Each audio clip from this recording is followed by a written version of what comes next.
Jadi nggak kemudian orang dipanggil, kamu saya pecat. Bukan begitu, dibina. Karena memimpinlah mendidik. Dan ketika dia bisa deliver, dia akan kembali lagi ke saya dan bilang, Pak, saya bisa deliver, Pak. Nah, baguslah, tinggikan tuh. Lalu lakukan yang sama pada anak buahnya. Dalam sebuah organisasi atau pemerintahan, maka semakin kebijakan itu mengandalkan pada nilai. Oke?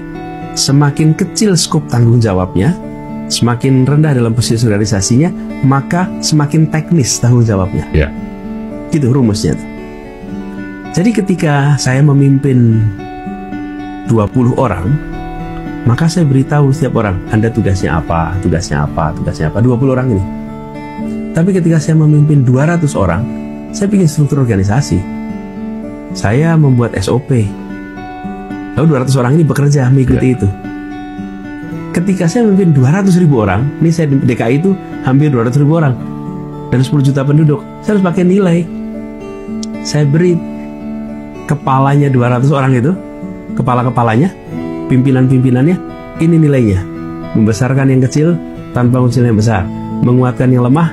Dia terjemahkan tuh, pertamanan gimana, transportasi umum gimana, pendidikan gimana, kesehatan gimana, perbankan gimana. Karena pakai nilai. Nanti dia menerjemahkan dalam organisasi itu. Jadi fungsinya pemimpin itu dia hadir memberikan ini loh visinya. Kalau orkestra nih, ini partiturnya nih, oke? Anda main jazz, main bass, Anda mainnya piano, Anda pegang gitar, Anda pegang violin, Anda pegang suling, itu semua masing-masing punya partitur. Partiturnya itu dimulai dari gagasan awalnya si dirigen.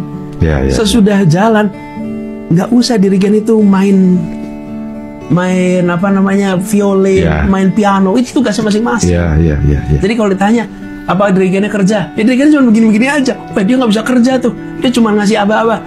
Memang dirigen fungsinya begitu. Kalau si dirigen disuruh main biola, belum tentu skillnya di situ juga. Belum tentu di situ. Di mana kekuatan dia? Ya kekuatan dia pada mengkomunikasikan, mengkompos dari gagasan. Itulah sebabnya kenapa gagasan itu penting. Sekarang kalau kita nggak pakai gagasan, itu pada main sendiri-sendiri. Terus nggak ada nada, nggak ada simfoni.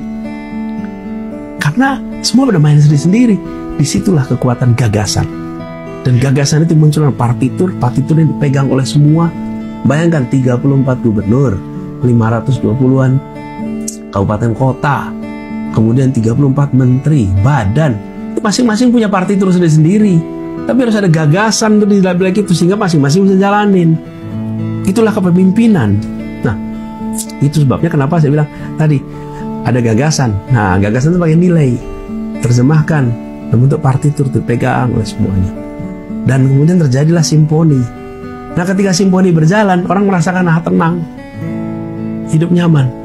Mas, ini kita berada di sini, ruangan kita nyaman nih, AC-nya enak. Memang pernah kita bilang terima kasih PLN? Nggak pernah. Kalau mati baru kita sebut. Nah, pemerintah itu menjalankan semuanya berjalan nyaman. Jadi ketika Jakarta tenang nyaman, nggak ada yang bilang, Pak terima kasih Pak nyaman. Enggak, pas krisis baru, di mana nih pemerintah? Oke.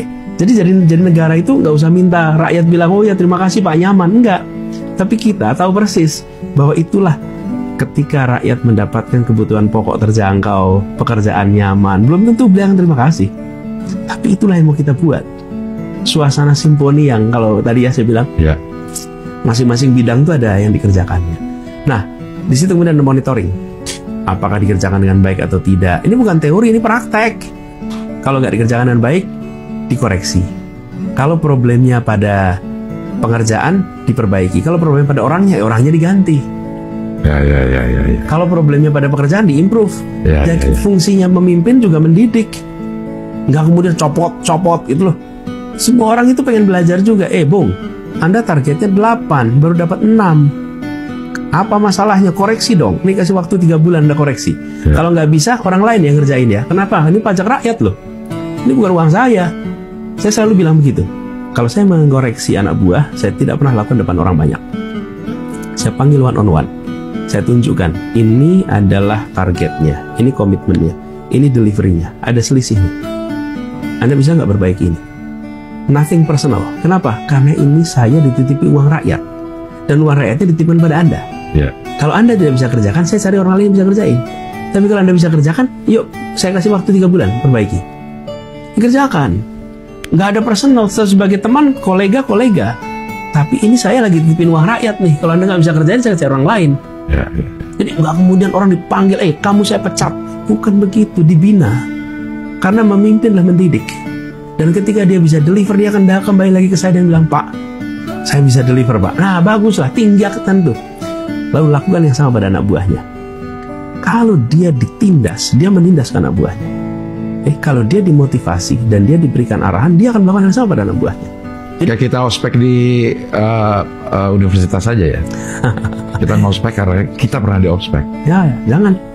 Jadi saya bilang, dan saya ketika memimpin Jakarta itu lebih banyak bertanya daripada instruksi. Kenapa itu? Lebih banyak nanya daripada instruksi. Tadi misalnya Monas tuh, kan rumputnya nggak boleh diinjak. Ya. Kan saya bisa kasih instruksi, cabut itu tulisan, cabut tulisannya, biarkan anak-anak main di rumput. Ya. Saya bisa lakukan itu. Betul. Yang saya lakukan tidak begitu. Saya panggil kepala dinas, kenapa tidak boleh main di rumput? Saya mikir, kenapa ya? Ya dari dulu begini, Pak. Enggak, saya ingin tahu kenapa. Ya dari dulu memang rumput nggak diinjak. Iya, saya pengen tahu kenapa. Dan dia nggak punya jawabnya. Karena ini harusnya buat tempat bermain, oh iya betul. Jadi ketika dia mengerjakan, dia tahu sebabnya. Ya.